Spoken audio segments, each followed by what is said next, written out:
And we are live. And we're back. October 25th, 2022. Crypto winter. The season in full effect. Break out your jackets. It's a rough crypto winter this time around because I feel like there's a lot more people in the markets. All right. In that light, I agree with you because I was going to say, I feel like as far as like the experience and I guess,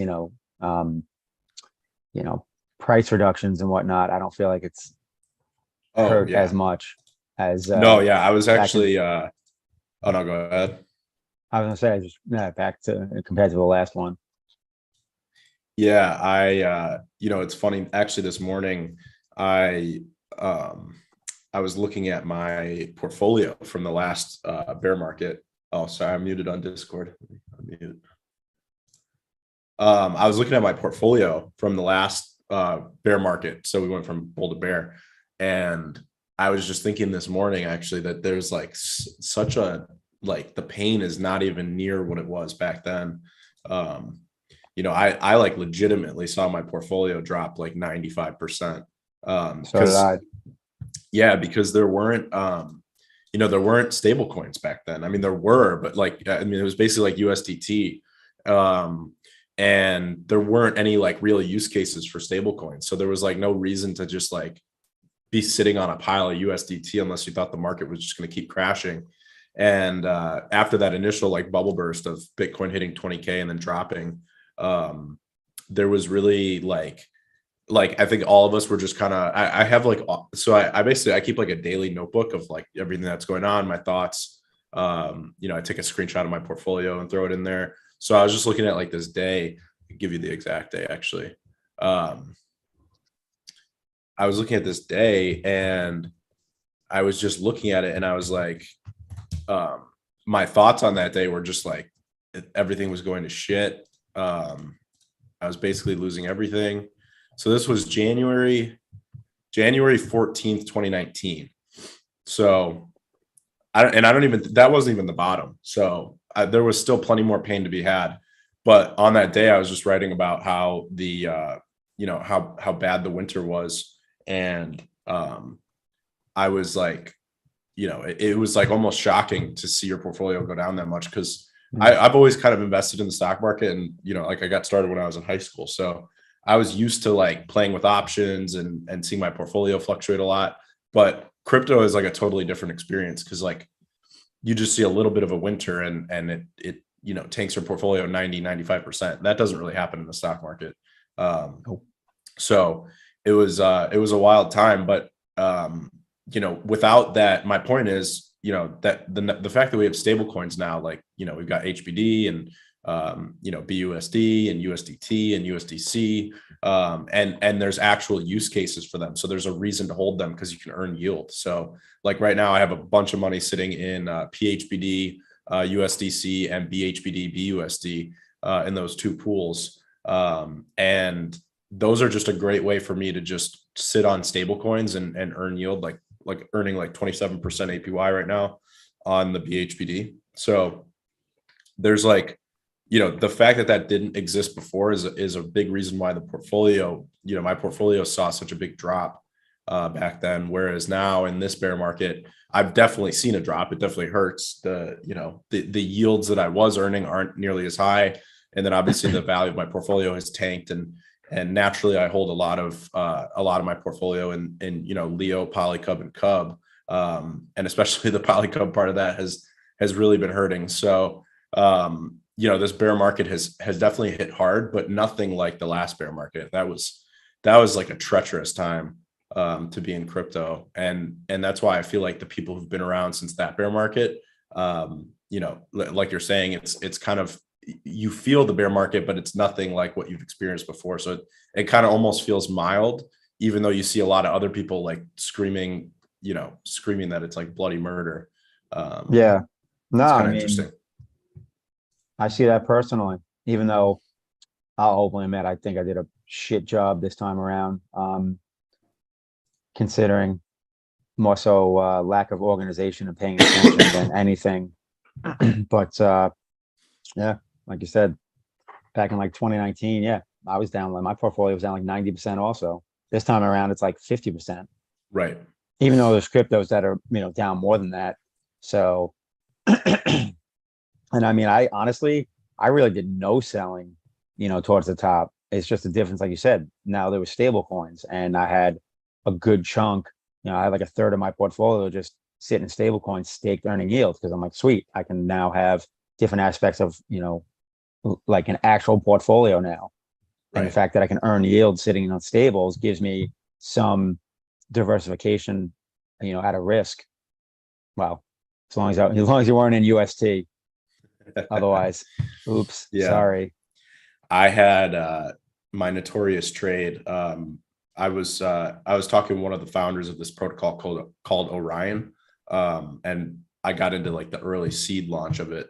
And the way it worked is that you staked stable coins on there. So you could stake actually any stable coin. So like I did USDC on Ethereum, but then on their back end they converted it to UST and staked it on Anchor for 20%. I ended up putting like 150,000 worth of stable coins in there. And then time went by, and I think I left it in there for about 6 months. And then sometime early this year, I pulled the majority of it out. Like I left like maybe 3 or 4,000 in there just because I wanted to leave something in, but not a lot. Just some small measurable amount. And then when the whole UST thing blew up, obviously this whole Orion protocol blew up, and all the deposits suddenly became like, I was watching like the 3 or 4,000 I left in there become like three or $400, and now I don't even think you can pull money out of it. So it's just crazy. I would have actually never really guessed that was going to happen, but I'm glad I pulled it. And I actually owe that to HBD, believe it or not, because when the HBD rate went to 20%, I saw it as like a really good potential to just move away from something that I don't understand as much, which is Luna UST, and move into something that I understand a lot more, which is HBD. So I have $150,000 extra that I can credibly say is thanks to HBD.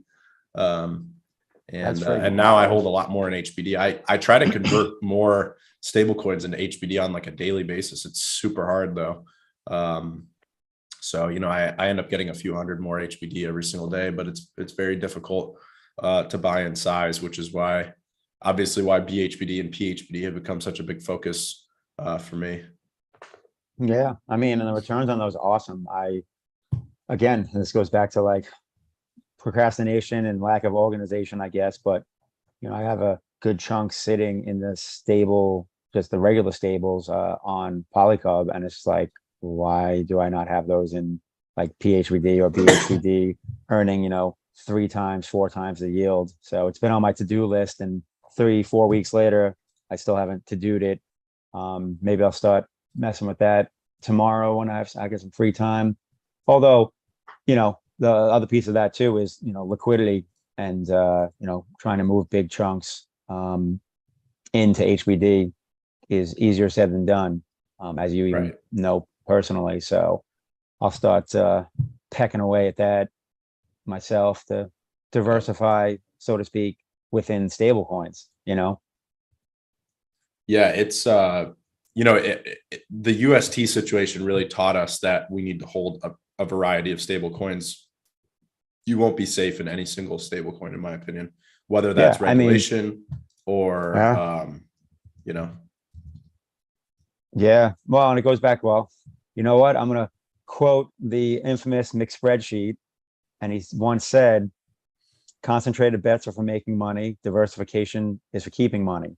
Right. And it's true. And like, you know what? Anyone that was, kind of in the Terra Luna ecosystem early and went hard, made a shitload of money. But, if they didn't diversify out into other aspects and other things after they made all that money, they got owned and lost it all. And generally you don't see that happen often, because that's what made them the money. So like you become, a maxi, and then that's, all said and all well and good until something blows up. So I actually used that line on stage this weekend, the concentrated bets, because it's something that's, really hit me because, I've always been so good at diversifying that I've muted, I think, my returns. And, don't hit those big home runs because I don't really have the size because I'm so diversified instead of being kind of just maybe a maximalist for periods of time in promising things. But Yeah. it's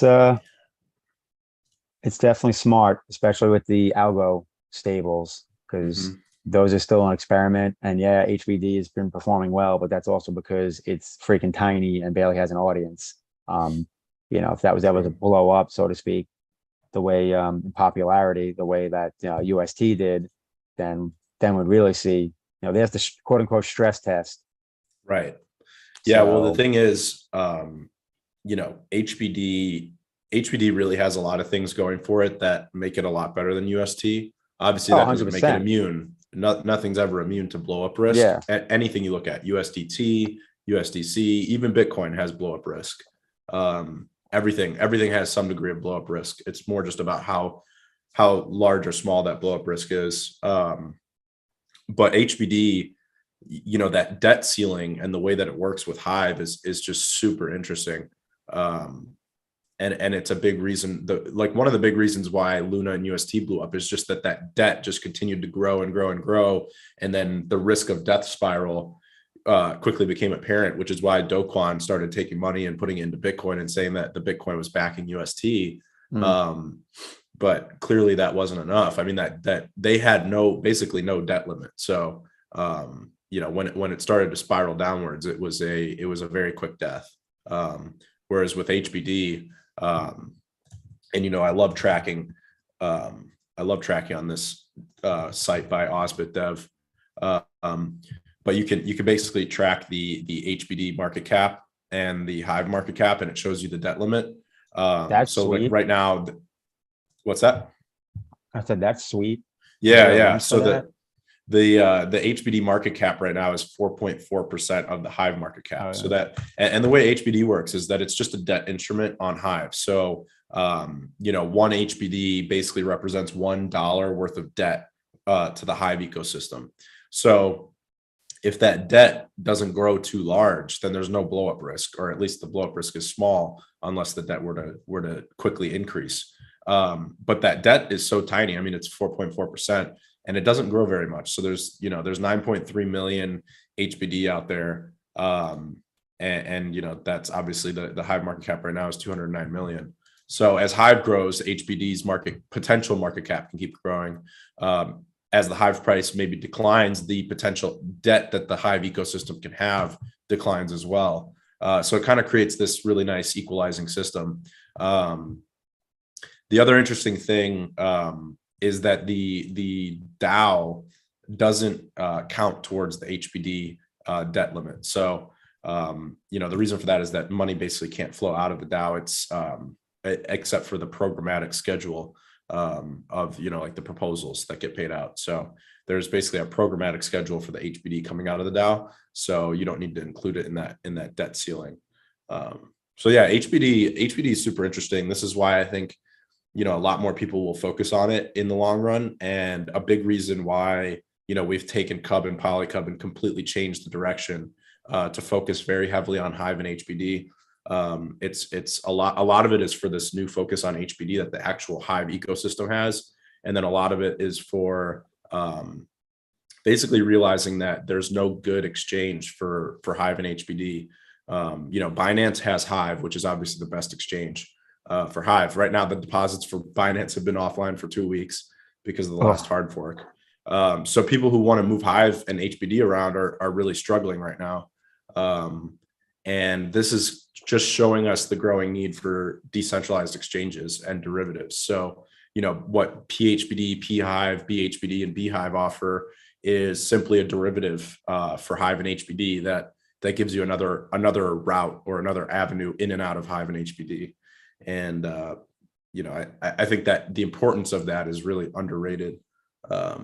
It's very important that we kind of decentralize liquidity, because Hive is, and I've tweeted about this, but Hive is, one of the best blockchains out there in terms of decentralization. And like I always say, decentralization is on a spectrum. So nothing is 100% decentralized. Everything lives on this spectrum. But I would say, Hive is up there with something like a Bitcoin in terms of decentralization. They're not perfectly decentralized, but they're also far more decentralized than most crypto projects. Vastly more decentralized. The problem is that liquidity for Hive is still very centralized, whereas liquidity for Bitcoin is very decentralized. There's plenty of DEXs. You have plenty of derivatives like WBTC that have a lot of adoption. And then you've got obviously a plethora of centralized exchanges that have Bitcoin listed. Hive does not have that, and HBD definitely doesn't have that. I think HBD is on one centralized exchange. Hive is maybe on like 3 or 4 that are noteworthy. This idea of DEX is just growing and growing in importance, and I really hope that we can focus as a community and build up the BHBD Beehive and PHBD Phive liquidity, because if we can, selfishly, if we can draw a lot of trading volume to ourselves, we can build CUB and PolyCUB into like really successful derivatives platforms. And unselfishly, if we build the liquidity there, then we can build decentralized liquidity for Hive and HBD, which is amazing for the Hive ecosystem. So we kind of have that duality there that is really important. And that's what it is. There's an opportunity, right, to kind of build our own ecosystem, create enough size in that, instead of like constantly thinking about, all right, how can we, leverage centralized exchanges to get more liquidity, or, just outside sources. It's just like organically build from within, AKA keep onboarding. Keep onboarding. Tell your Speaking of friends. onboarding, we just released a new threads update this morning. Nice. If you've posted any threads, you've already seen the update, but now there's a little pencil icon to the right of the upvote icon. And that pencil only shows on your own threads that you've posted. So what that does is, obviously, if you click it, I'm going to post a screenshot. If you click that pencil icon, it lets you edit a thread that you've already posted. So it opens up like this really nice editor, right in line with everything else. And this is a feature that has been requested on Twitter for ages. I mean, basically since the start of the platform. And there's a variety of reasons why Twitter hasn't done it, but Elon has tweeted several times that he wants to bring the edit button back. He did a poll and said, most people voted that they wanted the edit button. So now I think if you have Twitter, it's called like Twitter Blue or something, which is basically like a premium version of Twitter. You can have an edit button, but any normal Twitter user doesn't have it. So Threads has beaten Twitter to the punch, and now we've got an edit button. So if you post a thread and let's just say there's a typo, or you want to change something with the image that you included or whatever, you can just edit it, and then it updates immediately on the Threads UI. And then I'd say within about 30 seconds, you can go to other Hive UIs like PIP3 and view the thread, and it will update there. So, on our UI, it's instant, but on the, in terms of other UIs reading the blockchain, it might take about 30 seconds. But yeah, it's pretty cool. And the cool thing about being on a blockchain is that, one of the biggest, I would say, rebuttals to adding an edit button to Twitter was that people didn't want other people to be able to edit their tweets. It's supposed to be like a natural conversation where you can't just take back something. You can't just undo something you said. And then also, if you retweet someone else and they edited it, you don't know what you're retweeting anymore. But what's cool about being on a blockchain is that there is a immutable record of what that thread initially said. So if you post a thread and you say yes, like just keeping it super simple, and then, an hour later you edit that thread to say no, on the front end, it will say no, but then it will have a little edited thing at the top. On the back end, though, if you go to the blockchain level, you can look up the history of that thread. So if you look up the initial thread that was posted, you can see yes. So someone can change what it says on the front end, but it will indicate that it's been edited. And then on the back end, if you go through it, you can find the whole history on the blockchain, because obviously everything on the blockchain always remains on the blockchain. So if you post yes and then change it, 10 blocks later to know that first block where you posted yes still exists. You could still find that block. But then when you said no, it'll show that in the 10th block, just for an example. But yeah, that's just another crazy cool use case of blockchain, is that immutable ledger of data. So yeah, we can make it so you can edit stuff on the front end, but on the back end, it lives forever. So That's a cool little feature though. So basically Yeah. someone just hits the little pencil and edits whatever they want to fix. exactly. My FreeBT said, but if you edit it, will it say it is edited thread, right? That is actually a Yep. good question. Yep. All right, so just like with the posts, with the blog posts. Yep, Makes sense. exactly like a blog post. Sweetness, yes, because what happens on the blockchain stays on the blockchain. It is not Las Vegas. Sorry. Yep. Good stuff. Not like Vegas. Speaking of Vegas, Leo Can't see Con, Oh, Vegas. Yep. One day. Let's do it. Actually, well, that or Vegas or Miami. Cat will travel to either. Nice. I see Flowy is in the house. Long time no see. We call him Flowy, but is that really how you pronounce it?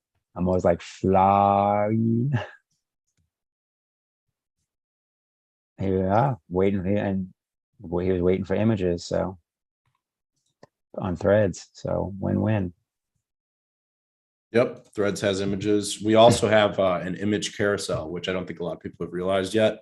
What? Yeah. So if you post multiple images, the reason why most people haven't noticed is because, and this is coming in one of the next updates, is that when you post a link, it actually includes it in the character count right now. So you can't, it's pretty hard to post more than like 4 or 5 images unless you use like a link shortener. So in the Sooniverse, links won't count towards your 240 character count. So We haven't heard that in so long. The Sooniverse, that term has been sleeping. I guess because so many things have just been popping off. People stopped with the wens. we've been keeping the wens at bay. I'm sorry. Continue. Characters. Yeah. So in the Sooniverse, when that update goes live, you'll be able to post, say, like 3 to 5 links or 10 links, and it won't count towards your character count. I think what we're going to do, though, our plan is we don't want people to be able to just spam links. So what we're going to do is have a separate character count for links. So, for example, you can post 240 characters, and this is what Twitter does. You can post 240 characters of actual characters. And then, for example, you might have an extra 240 characters just for links only. So you could, for example, post 240 characters of a description and then post like 3 to 4 links that are up to 240 characters as well. So that will make that image carousel feature a lot more usable, where you could post, say, 4 images. Like if you post 4 images on Twitter, you can do that, and then they'll all show next to each other. I think our implementation is actually better than Twitter's in that regard, because Twitter kind of shows it in like this gallery view, and we've got like an actual scrollable carousel. So pretty excited about that. Nice. The Sooniverse is ever expanding. You got that right. There is trying to multitask here with the recap. The ability for carousel photo.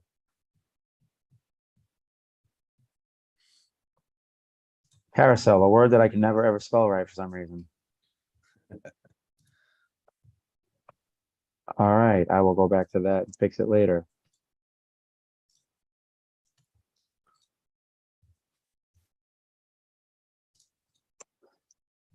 On Threads. Yeah, so we've got coolness that just rolled out this morning. And yeah, we got a bunch of really cool updates coming for Threads. Obviously, we're always building it. And then we announced it, I think 2 AMAs ago. We've kind of been talking about it loosely since then. But we have begun our development of the new Leo UI. So we are rebuilding the Leo UI from scratch, essentially. Obviously, the back end we can keep, but the front end we're going back to the drawing board, rewriting everything from scratch, And this provides us a very unique opportunity to do things a lot better than they were done before. Because Leo Finance, I think we started building the current UI about 2.5 years ago, something like that. And Leo Finance has evolved in a lot of really awesome ways since then. You know, we have things like curated feed, we have the community pages, we have threads, which is obviously the biggest one, notifications, all sorts of stuff. And all these updates kind of get Frankenstein together when you release a UI and then you start adding stuff to it, you kind of Frankenstein things together. And I think it's valuable every, few years to come back to the drawing board and say, we built all these amazing features, but now it's time to kind of go back to the drawing board and build a UI from the ground up, having all of those features built in from the beginning, which kind of gives you a better cohesive experience. So the new Leo UI, and I will give you I'll give you a very, very small teaser, but the new Leo UI will focus intensely on threads. Here's your teaser in Discord. The new Leo UI looks a lot like Twitter, and it focuses very, very intensely on threads. Threads will be the first thing you see when you come to the UI.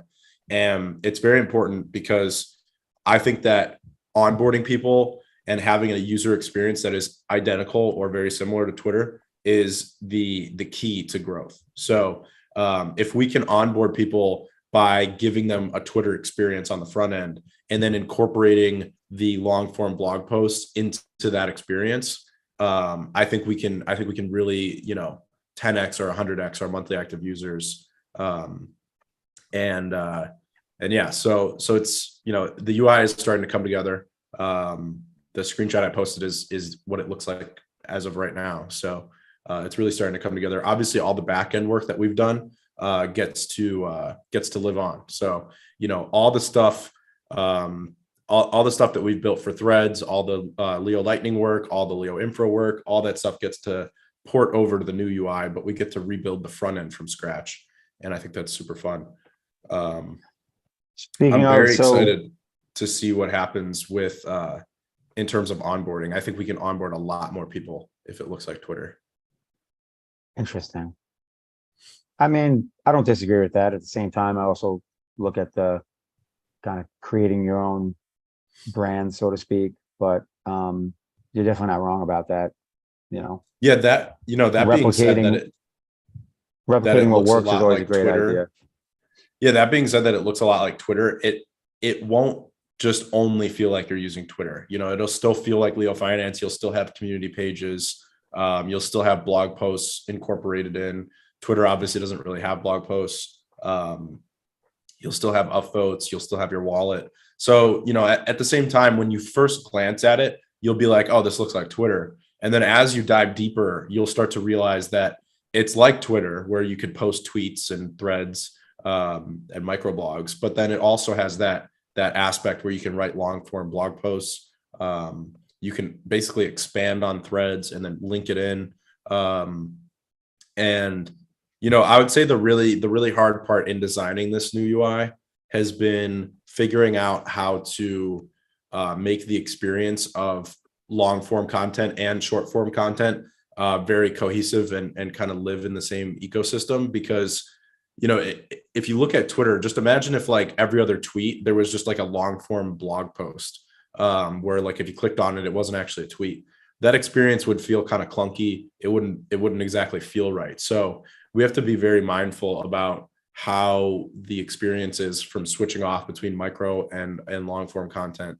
I think we've hit on a really cool design in terms of how that's incorporated. So I'm excited to start kind of getting feedback on it. And like I've said a few times, I think we'll have the alpha version out in the next 60 days. So hopefully you'll be able to go to an alpha version of the UI in the next 60 days and start playing around with it and give us a lot of feedback on it. And then hopefully within the next like 3 to 4 months, we'll actually replace the current UI with the new UI. So they'll live together for about 1 or 2 months, and then we'll eventually fully replace it. So exciting times. Absolutely. So speaking of the UI, what's up with the UI contest? Did that thing come to a conclusion, or is that still running, or? Currently still running. I've seen a few entrants, but there hasn't been a lot of entries. I think it's kind of a daunting task for a lot of people. I Oh, tried to make it absolutely. open by saying that you could just design one element, for example, and then we'll still send you some Leo. If you just were to say like, hey, I think the publishing page should look like this. You don't actually have to go through and redesign the whole UI, which is obviously a lot of work. So yeah, if you have any input and just want to make, a quick post with any sort of input you have on the new UI, some things you might like to see, some elements that you think could be better designed, like maybe you think the threads component, like that square, the thread component, maybe you think that it could be designed better. Maybe you think that certain things could be put in different places. We're open to all of those suggestions. So yeah, there's still time. If you post, I think that the tag that you need to use when in your post is hashtag redesign. So when you make your post, just make sure you include redesign in your tags, and then we'll see them, and we'll be giving out Leo, and we'll probably keep doing that. So like, just post whenever you can post, and we'll just keep sending some Leo to people if your suggestion makes it into the new UI. So really no time limit to that. I want to see as much feedback as possible as we build it. But the redesign has been, like I said, the redesign has been difficult, but we've got something really cool built right now, and we keep kind of changing things and adding things. And that the difficult part is, again, that creating that cohesive bond between micro and long form content is a little bit difficult, but we've made some really good progress on it. It's definitely a tough balance to have kind of like that hybrid, because if you think about it, that's what's really doing that. It's like you have Twitter, you have Reddit, and then you have things like Seeking Alpha, and it's just like it's kind of one or the other. It's not both. But Right. Obviously Leo Finance started as long form, and it's moving towards short form. But like you've said in the past, there's always a place for long form. There's always people that are going to be doing it, people that want it.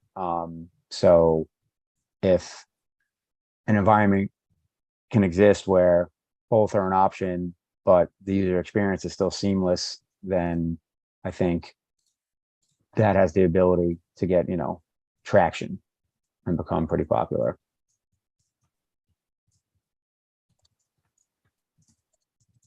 All right. Yeah, I think the short, like I said, I think the short form is a really great engagement tool and a really great way to onboard new users, because they're familiar with that experience. And obviously, when you look at the masses, what do they want? They want excuse me, they want quick, concise information. That's why Twitter has exploded. That's why TikTok has exploded. That's why Instagram has exploded. There's a reason why people love short form content, and it gets straight to the point. And I think it's vital that we use that as kind of our front room showcase. And then as they come in to that front room, they start to see, oh, there's also long form content. Maybe they follow, like let's make a good example out of this. Maybe they see a lot of threads coming out from Taskmaster about various economic topics. And then in one of Taskmaster's threads, they see a link at the bottom where it's talking about economics, and it's something they're interested in. They're talking about, like, let's just say he makes a post about the I've seen him make a post about real estate and basically tiny homes getting built with mass production scale, and he's written articles about that. So like, let's just say he posts a thread then with a link to that article talking about that. And let's just say, a new user comes in and they're reading the threads, and they see Taskmaster a couple of times, they get familiar with him. And then they're like, oh, there's also an article here. Maybe I want to go dive in deep about this because I really care about it. Then they just click the link, and now they're reading, 1,000-word blog post about that topic. I think that's really cool. It gives you like a whole new lens into that author. And now you're, like, let's say you read that article and you really love that article. Now, every time you use threads and you see Taskmaster, you're probably a lot more engaged with his threads and his articles, because you've figured out that you have a lot of ideas that align with his. So it creates some really cool dynamics to have both in the same place. And then the community pages is something that I haven't really touched on, but the community pages are getting a full redesign, and they'll have threads and long form together on each community page. So take Splinterlands as an example. Anyone who loves talking about Splinterlands, they love reading about Splinterlands, they'll be able to go to that new Splinterlands community page and see only threads related to Splinterlands and only posts related to Splinterlands in the same place. And, you know, they can engage in that community. That community has its own moderators who can kind of remove content that's irrelevant, or basically upvote up the ranks content that is highly relevant. And so far on the current UI, Splinterlands is the most active community page. I don't think that's a surprise to anybody. But there's 3 moderators right now, and you can kind of see that start. The current community pages are very MVP. I kind of wanted to roll them out and see how people liked them, see how people used them, and then now with the new UI, we can kind of take what we've seen from that and make the experience a lot better. And then obviously with this whole shift in focus to microblogging, I think we can do something really cool with these community pages. Cool stuff. Cool stuff. Trying to keep up here on the recap post. Multitask elsewhere. Got docs flying in.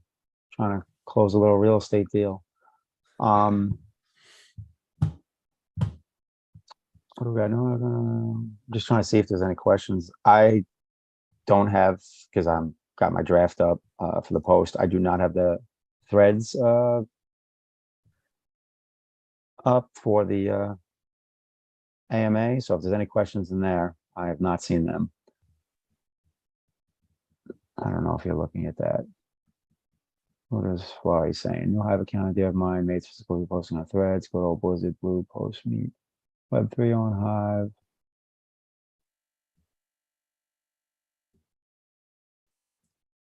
That is a lot to read, but something worth looking at, I guess. What do we got? X poly lock divided by Vex poly supply. The last transplant.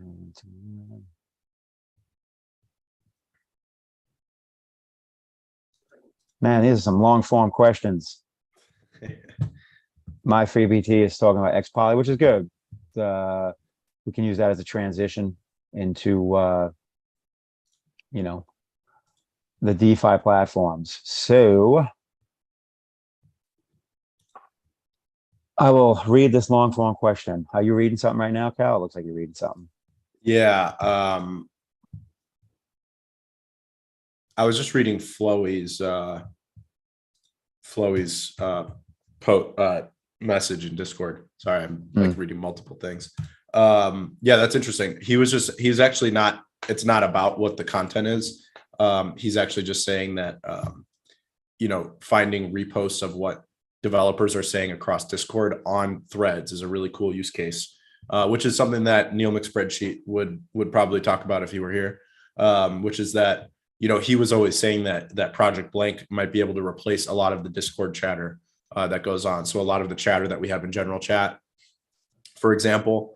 So I think it is a really cool use case that, like, for example, if you see like what Flo is putting here is that Yaba P Matt was talking about something related to Splinterlands in Discord, and then someone else named Blue Post took a screenshot of what Yaba P Matt said and then posted it as an image on Threads, and then Flowy actually found that you know, Yaba P Matt message through Threads because he might have missed it on Discord or whatever.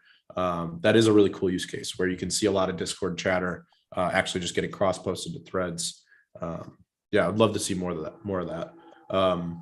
Because if I'm being completely honest, there's pretty much one Discord server that I'm in. I really don't look at any other ones, and that is the Leo Finance Discord. So you know, I'm invested in Splinterlands. I care about Splinterlands. I don't have a lot of time to keep up with it. So seeing, you know, Yaba P Matt or Agro's messages posted in Threads would be a huge help, because I probably would miss it in Discord, to be honest.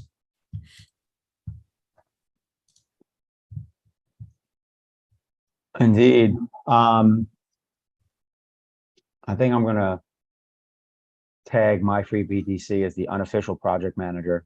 He seems to always have stuff that's on point about, like, this should be happening at this time. So he's talking about the X poly locked divided by Vex poly supply being at 1.016. So what is it? The last transfer function executed 69 days ago. That is a transfer, blah, blah, blah, blah. Anyway, it should be rising 0.167 every month. Putting X poly into the vault 68 days ago or today would yield you exactly the same result. That is definitely got a little more technical aspect to it than I thought it would. Yeah, let me I'll let you read that dive while in. Let's also say that Bitcoin just hit 20K. It's up 4% today. I'm still bouncing around its little range. Yeah. Like I said, I'm not waking up until I see it essentially down at 17 or up like at 26. Then at that point, I'll take a look and decide if there's anything for me to do. But while it's still in that range, especially this like 18 to 21 range, that's just like complete snooze fest. Yeah. Yes, I'll celebrate 70K also. Yeah, I would love to see 70K. That would solve a lot of problems. Well, I mean, shit, we will see 70K. It's just a matter of when, and I'm not going to Right. celebrate 70K because 70K is going to mean we just took out the all-time high, and I don't think that 70K would be it after we take out 63. So I'm looking at like 85 minimum. Yeah, in the Sooniverse, Bitcoin is already 70K. There you go. On the calendar. Put it on the calendar. Yeah, so let's jump into PolyCUB because there was some chatter in Discord general. I saw some last night, but didn't really have time to reply because we were working on threads. And then I saw it again this morning.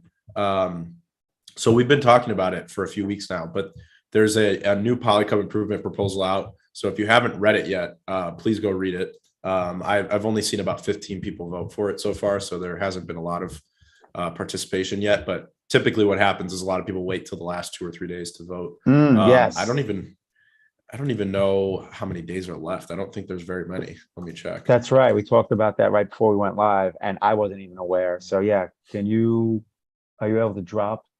Oh, is there? Yeah, I mean, there's actually, I the could just governance go on the page. PolyCUB. Yeah. So hit the governance page, scroll all the way to the bottom. You'll see the PIPs section, and then you'll Live see voting. PIP3 live voting. I'm logging in now. So, okay, yeah. So voting ends. I think we gave you 2 weeks for this vote. So voting ends in 2 days now. So if you haven't voted yet, please go over there and click learn. I highly recommend clicking learn more and then voting after you read the docs. I want to add some more information to the docs too. I was pushing the team to get me some charts, but we'll see. But anyways, there's only 2 options, technically 3, to vote for this. The third one is just to abstain and not vote. You can either not vote or you can click that third option. I'd recommend just not voting, save yourself a transaction fee. But this proposal is probably going to be one of the most important ones on PolyCUB. The proposal is to either stop the inflation halvening or continue the inflation halvening schedule, which is to halve every month in terms of blocks, which obviously isn't perfect. So yeah, so what we've seen is, and I'm sure most of you have noticed this, PHBD rose at one point to over 400,000 in liquidity, which was really cool. The PolyCUB system made, over $13,000 in revenue in 1 month from wrapping fees and arbitrage revenue.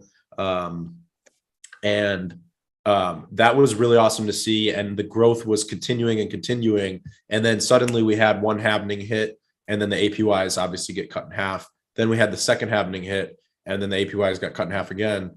And, now we've had either 2 or 3 since then. And obviously the yield now for deploying liquidity has gotten so low. So the problem with that is that now we've basically cut growth off at the knees. And when PolyCUB was initially started, the idea was we were going to halve and continue to halve, and then eventually the protocol owned liquidity and the multi-token bridge, which obviously came later, but the protocol owned liquidity would be buying back PolyCUB and using that to distribute yields. But if you run the math on that, the yields will be super low. So in my opinion, and after talking to the devs and really thinking about this for a long time, and then obviously deploying CUB and seeing CUB grow, because now CUB is basically where PolyCUB was at before the halvenings in terms of growth. So there's like almost $700,000 now in Beehive BHBD liquidity in those 4 CUB pools. So Beehive and BHBD have been doing extremely well. They continue to grow every single day by thousands and thousands of dollars in TVL. And what we want to see is bring that growth back to PolyCUB, because it was really creating a really great environment in terms of PolyCUB and price action and buybacks and revenue, and the protocol and liquidity was growing. So what we've seen with CUB is that the static inflation model is working extremely well. CUB also has the buyback and burn model, which we could bring that to PolyCUB as well later on. Maybe PIP3 or 6 will be about that if people want to decide whether or not we should have the buyback and burn model on PolyCUB as well. But the success that CUB has had, I think, really shows us that static APY is really important. So this proposal is to instill a static APY in for PolyCUB. And what that means is right now we're at 0.0625 PolyCUB per block. There's 40,000 Polygon blocks per day. And I posted a bunch of math about this in general. But with 40,000 PolyCUB blocks per day and 0.0625 PolyCUB being minted per block for the rewards pool, that's about 2,500 PolyCUB per day, which is about 75,000 a month or 900,000 a year. And the hard cap for PolyCUB supply is 26 million PolyCUB. So no matter what, literally it cannot change unless we were to redeploy all the contracts and migrate everything over, which is not going to happen. The hard cap of PolyCUB that can ever exist is 26 million. It's the same as, like, for example, with Bitcoin, only 21 million can ever exist. You literally cannot mint more than 21 million. So with PolyCUB, it's the same. You can't go over that 26 million hard cap. And we set that in as kind of a backdoor in case we wanted to do something like this, which I think has become clear that it's a good idea to do after seeing CUB's success in the last 2 months. So, running the math on that, the current price of PolyCUB, that's $3,750 per month that's being minted for rewards. Because if you take 75,000 PolyCUB times the current price, that's what you get. The multi-token bridge and the protocol owned liquidity is currently earning about 5 times that amount in monthly revenue. And that's with a very low amount of liquidity now in the multi-token bridge. There's, what's the math on this? So there's only about $175,000 in multi-token bridge liquidity now. The liquidity has dropped off a cliff since the last 2 halvings.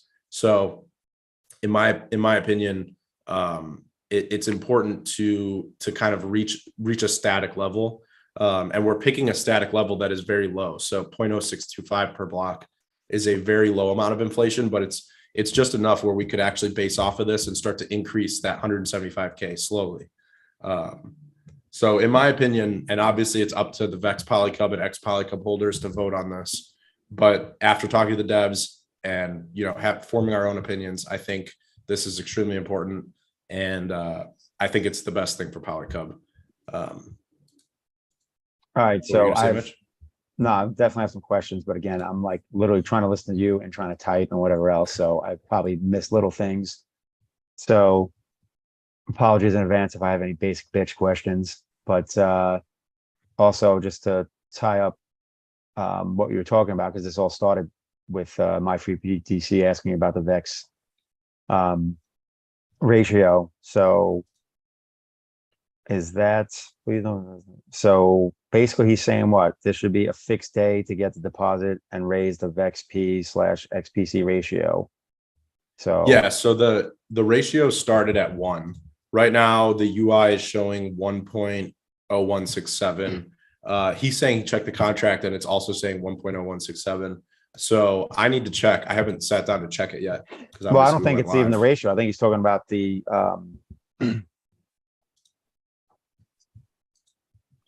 yeah, he's talking about the ratio because the ratio is supposed to increase every single day. So, or not every day, every month. So that ratio should be, I think, like 1. Okay, I guess he's basically saying the ratio hasn't changed in 69 days. Something. Although I expect that ratio to move super slow. Right, it will move slow, but he's saying that it hasn't changed on the UI in 69 days. So we have a dev meeting right after this. So I'm gonna Take a Okay, look. because even if, yeah, even with it being super slow, it probably should have at least ticked up in 69 days. Right. So we will look into that. Okay, so yeah, he's saying where we should be based on the math. Okay, and apparently that's showing that in the small contract, not just the UI. Sweet. Yeah, I haven't had a chance to pull up the contract, but I will after this with the Bug dev. Because bug I've report seen, tickets on the fly. yeah. So with the way that the DAO works is that I basically get a script every morning, both for the CUB DAO and the PolyCUB DAO when they buy CUB or PolyCUB. And I've been seeing the buying every day. So if this is just a front end issue, then it's an easy front end fix. If it's a issue actually with the contract not having the right amount of ratio, then obviously there's some sort of bottleneck in the deposits because the buying is happening. So I'll check it. Hmm. I don't know if I agree with that last statement he just put in. So people know to deposit XPC on VexDC before that day. I mean, I don't know. I feel like that's just like giving people the opportunity to like maximize and AKA game it a little bit. But I mean, once it's locked, so it doesn't matter. So I guess, yeah, you're better off putting it in at the first of the month, let's just say, as opposed to like the 15th where you're not really getting any more benefit. So that makes Yeah, sense. the intended function is that it should happen on a regular basis, not once a month. Yeah. In terms of the full hike. Yeah. So it's almost like a running like it just I can't think of the word I'm thinking for some reason, but it's basically like almost Continuous like a stream. running ticker and it just is Yeah. continuous as opposed to just like once a month it updates to that higher number. You're saying like Right. technically it should be growing every single day by like tiny little, fractions. Exactly. That's the intended. That's how If it's that's the intended to case, then work. it really doesn't matter when someone would jump in. If it's not, then yeah, it makes a difference. Yeah. Whenever the So whenever the whenever the actual deposit occurs is when you see basically how much you've participated in terms of APY and how much you have yet to participate in. all That right, makes sense. cool. Well, I mean, like you said, you got a meeting with the devs after this, so um you can Hey dig guys, in. do something. Yeah, so you can dig in and see what exactly needs to be adjusted. But going back to the inflation vote and whatnot. So by creating a static inflation, right? Um, and I don't know what the ratios are right now, so it might not be more, it might even be less in the near term. But over the long term, basically, it means more PolyCUB is going to hit the circulating supply, as opposed to if we leave things as is right now. If we leave things as is, the happenings will keep happening, Yeah. and the amount of PolyCUB will basically drop off a cliff. And that can be a good thing, which initially the thought was that it would be a good thing. The problem is that we didn't build PolyCUB knowing that we were going to launch PHPD and Phive from the beginning. And now that we have BHPD and Beehive going, and we see the success that CUB is having with that, I think it's completely illogical to stay with the happening schedule and allow PHPD and Phive to kind of drop off. I think it's extremely beneficial that we get back to growing the liquidity in PHPD and Phive. The buyback potential of that is incredible. So that's why this PIP is called Adapt. Just loosely with the italic name. It's called Adapt because I do think that we started off with a specific vision in mind, but it is important to adapt when the market changes, when things change. When PolyCUB launched, it was like pre-crypto bear market. It was also PHPD, Phive, and the whole multi-token bridge development.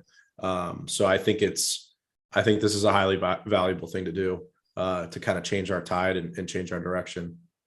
But like I said, Vex PolyCUB and X PolyCUB holders ultimately can make the decision. But I think in the docs I made the team stance pretty clear after we talked to all the devs and made a concerted effort to really think about what the future of PolyCUB looks like.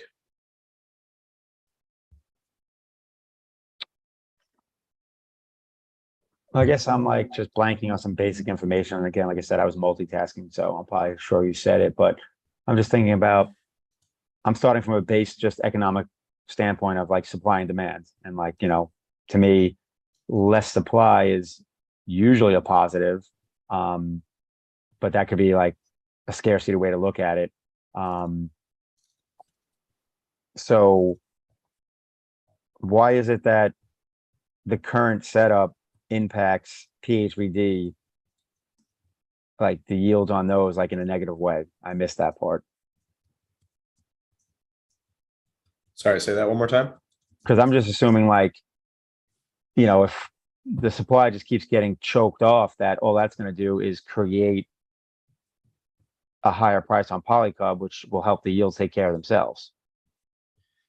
That would But be, that's not, doesn't sound that's like that's not what, necessarily the case. I think growing PHBD and Phive is extremely important. And like Taskmaster just said it perfectly.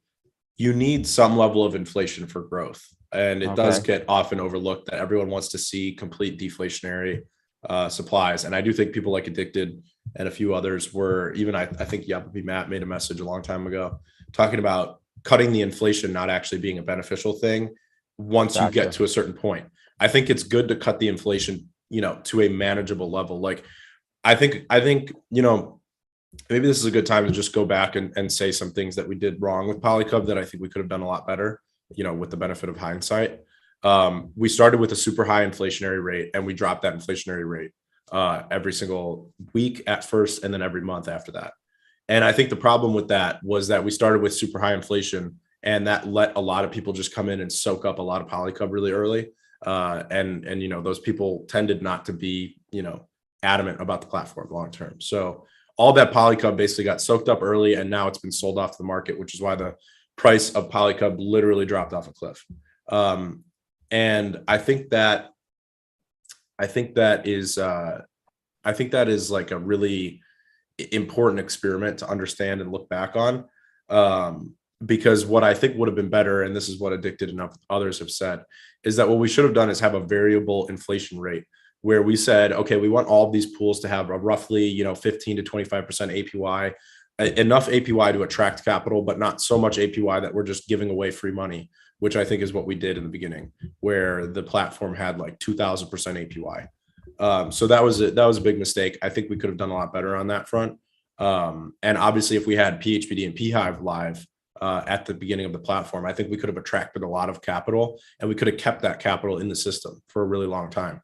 The problem is it took us too long to develop the multi-token bridge. We had that early inflationary setup with the happenings dropping off every month, instead of having kind of this variable setup from the beginning. So, knowing that now, I think it's important that we have a small amount of inflation, which is just enough to basically pay people to put PHBD and Phive into liquidity pools. So right now, like I said, there's about 175,000 in liquidity.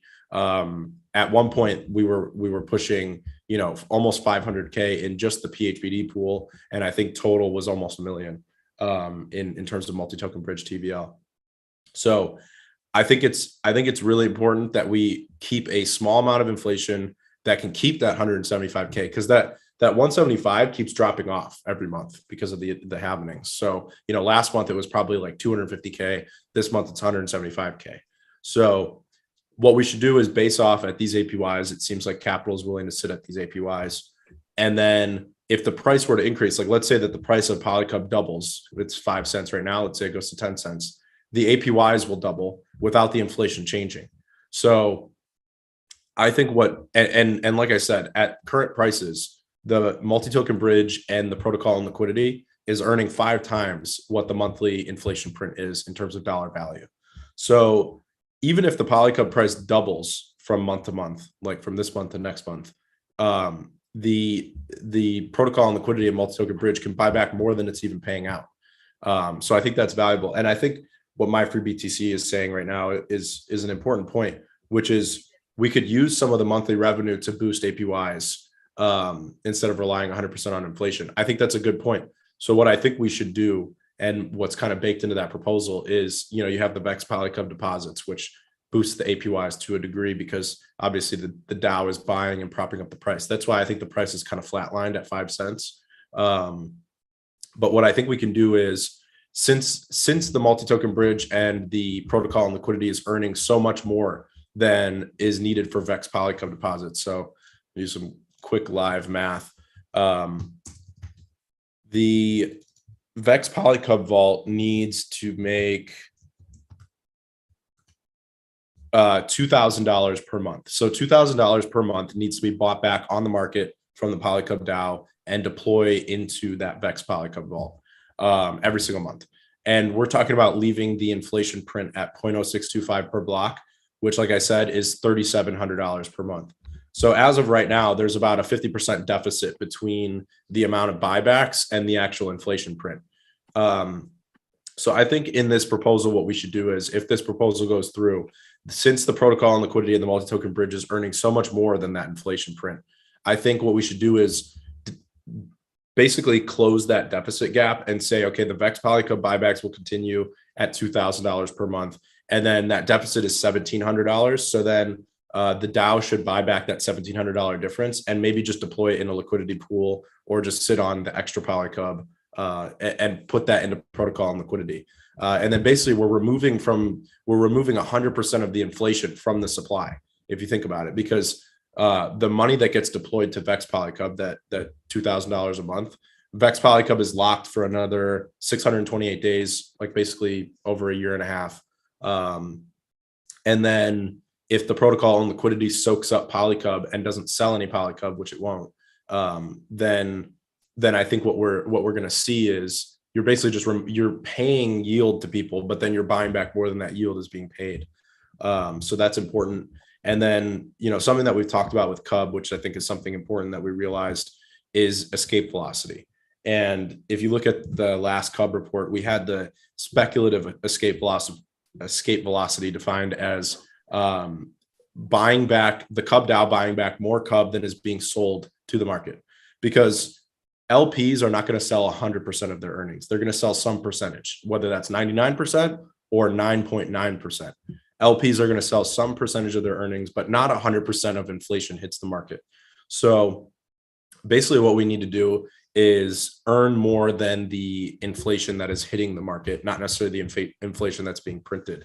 So I actually think that we've achieved this on CUB, which is why I say that CUB has become so successful as of late. And if you look at CUB, the price has basically been slowly basing up. It's creating higher lows if you look at it. And that is an important indicator that the DAO is actually creating those higher lows, because it's buying back so much CUB every day that it's actually buying back more CUB every day than is being sold to the market by LPs. So I think the same thing can happen on PolyCUB. Right now, I'd say it's probably pretty close with just the VEX PolyCUB buybacks, which is why the PolyCUB price hasn't dropped below where it's at now. But if you add in that deficit, I think we can actually start to create those higher lows, kind of like CUB is doing. But a big key piece of that is growing multi-token bridge revenue, which is grown through having liquidity. And if all of our liquidity disappears because the APYs keep dropping, I don't think that's good. And like he's saying, no need to use all the revenue, keep some for growth and liquidity providing. Yeah, I think what we should do is have the VEX PolyCUB buybacks continue, obviously. But then that deficit that, because right now it would be about $1,700 deficit. The protocol and liquidity should buy back that $1,700 deficit every single month and deploy that into liquidity pools and grow liquidity. So focus on growing the PHBD PolyCUB and the PHI PolyCUB pools, and focus on continually growing that liquidity, which ultimately leads to more multi-token bridge revenue, which ultimately leads to a higher capacity for covering that deficit. Because if you were let's say that right now, the multi-token bridge and protocol and liquidity is earning 5 times the inflation print of PolyCUB every month. So if the PolyCUB price 5x's, that means that the protocol and liquidity and multi-token bridge is now earning 1-to-1 equal with how much is being minted through inflation in dollar value terms. So the capacity for covering that deficit is now decreased. So if the PolyCUB price 10x's from 5 cents to 50 cents, now we can't cover that deficit anymore, because the multi-token bridge and the protocol and liquidity aren't earning enough. Obviously, this is, you know, ceteris paribus, everything remaining equal, where you know the liquidity in those multi-token bridge pools doesn't increase. But we obviously know that if the price 5 or 10x is APY is 5 or 10x, so liquidity increases, multi-token bridge revenue increases, protocol and liquidity increases, everything increases, number go up, everything's good. So you know that's things remaining equal. What would be a lot better is if liquidity grows slowly and we create those higher lows continuously. That's really important. Protocol and liquidity has grown since the beginning, but it you know, the growth has really stopped. It's really dropped off a cliff in terms of it's not declining, but it's not growing at the rate that it was, just because the APYs just keep drying up.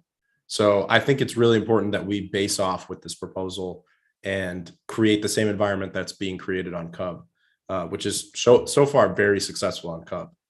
I think when we post that next CUB burn report, you're going to see, I mean, I think on the order of almost 500,000 CUB has been burned this month, and we still have a couple days left. So, you know, by the end of the month, almost 500,000 CUB gets burned this month, which is somewhere around 50% of the inflation print for CUB. So I think CUB has proven a lot of things that work, and we should take that and adapt it to PolyCUB.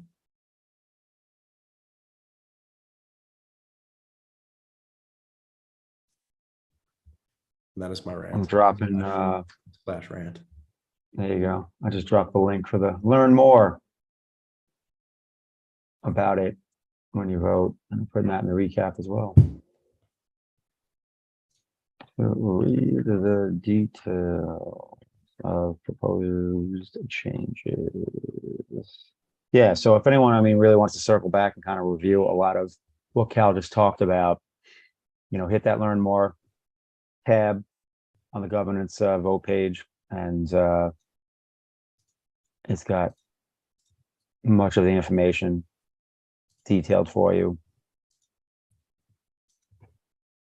Yeah, we spent a lot of time thinking about this, and obviously the whole CUB DAO launch was a big experiment for us to see if that static rate of inflation was a good idea. And so far, it's a very good idea. If you look at the growth of CUB's multi-token bridge. So I think we've realized that this is the right path forward, or the best path. But like I said, all up to Vex PolyCUB, X PolyCUB holders. So if you agree with what I just said, then make sure you click learn more and then vote for the improvement proposal. There's only 2 days left, so it ends on this Thursday. And I mean, it's been up for almost 2 weeks, and I think only about 15 people have voted. So real quick, I literally just scrolled to the bottom of the learn more page, and then it says, you know, 3 options: keep it the same, 0.25, you know, increase it to 0.35, increase No, it to you're looking at PIP2 now. Oh, I'm looking at PIP2. Oh, oops. Yeah. Oh yeah, sorry. Yeah, I just scrolled down. TLDR. Maybe we should add a little divider or something to that. Oh yeah, that was edited. Yeah, that ended July 22nd. Sorry.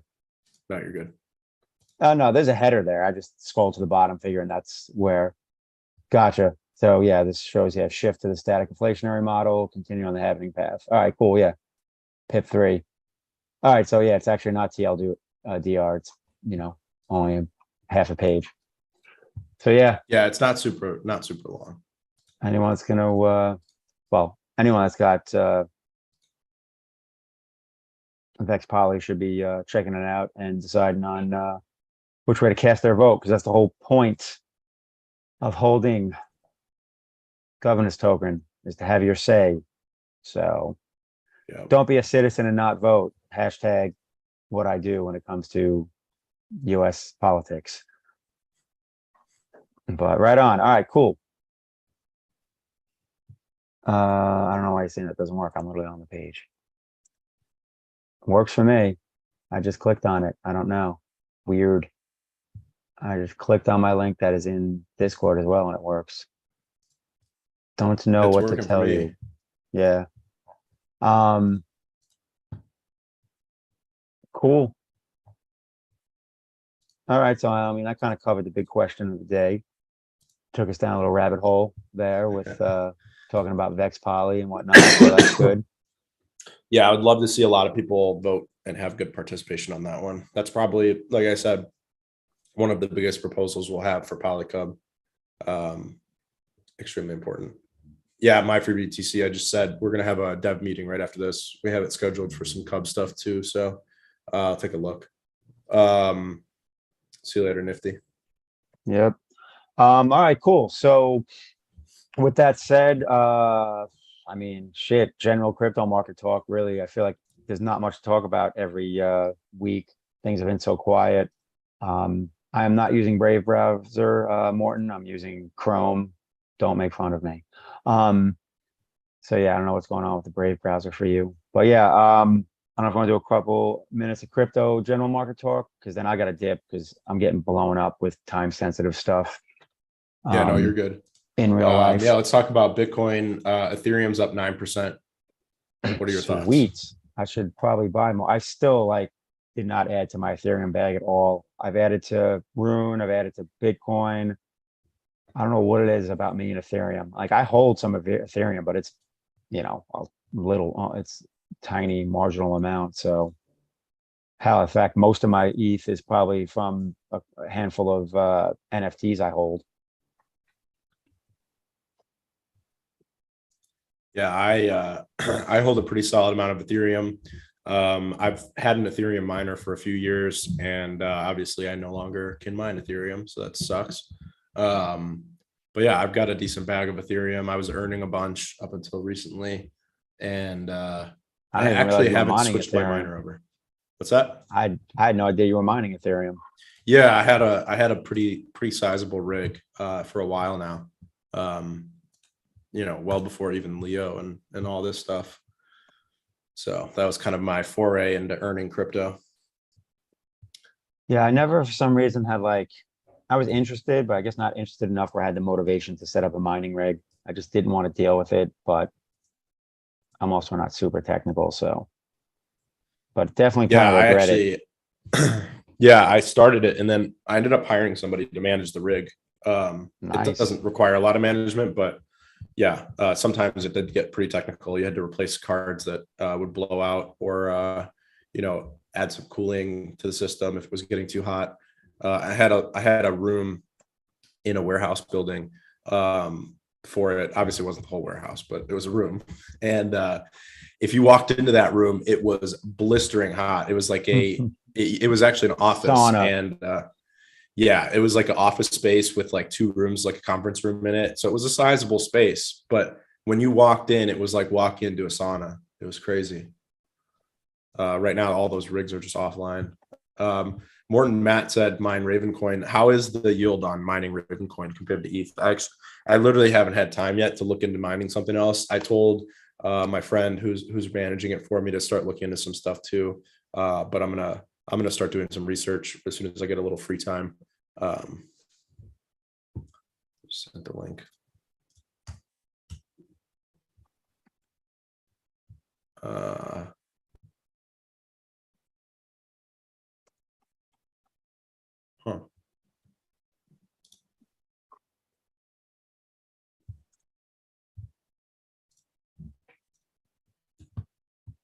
Interesting.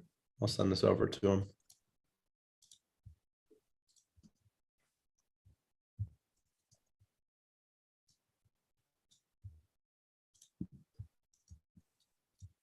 TwoMiners.com. Interesting.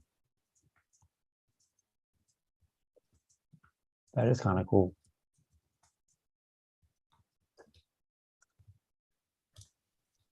Yeah, I'll take a look. That's one good thing, I guess.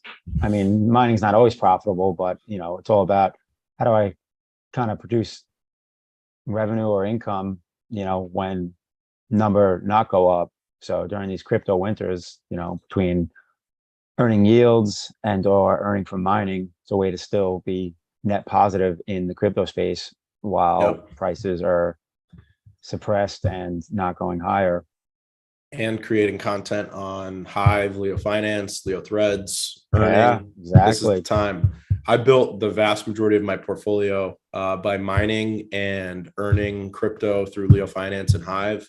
throughout the last bear market. Obviously, it was steam back then, but that's how I built a very large percentage of my crypto portfolio, was through earning it during the bear market, staking it, earning more and more and more, and compounding it. And then when we emerged in the bull market, things went to the moon. And then I started collecting my winnings. Oh yeah, it's all about stacking during the crypto winters, which is basically all I'm doing. Absolutely.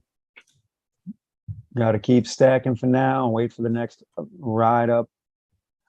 All right. The Leo Finance AMA recap post is up. The link is WenSoon dropped recap. in the Leo TV chat. Coolness. Well, next week, y'all better have your questions prepared, because you'll have the opportunity to go live on air with Cal, because the cat will be out of the country and unavailable. So if you want to get your voice time, be sure to have some kick-ass questions and get on air. And then after that, yeah, should be back to regularly scheduled programming the 8th. Yeah, because next Tuesday is November 1st. So happy Halloween. Happy Halloween. It is this weekend / Monday. But cool. That was a good call. That was we deep dive some stuff. That was cool. So yeah, I'm glad we covered all that. And then definitely my public service announcement is go vote for that PIP3. We need as many votes as we can get. I think I made my stance pretty clear, but if you disagree with it, then vote for the other option. So yeah, I was the benefits of a DAO. Get those votes out there. You got 2 days left. I'm gonna go talk to McSpadden and ask him what he thinks I should do. Oh, I kid. But honestly, I'm gonna ping him like, bro, did you vote? So actually, you know what? No, that's good, because I wouldn't have known. So I also, I have a couple of my normies that have a decent amount of Vex, and they're not, active on Discord. So I'm gonna decide what my vote is, and then probably tell them to go do the same. Yeah. But as long as your vote is number one. I make no promises. The cat is not controlled by influences. No doubt, guys. All right, cool. All right. Everyone have a good one, and see you next time. Yep. Thank you. We'll see you next time.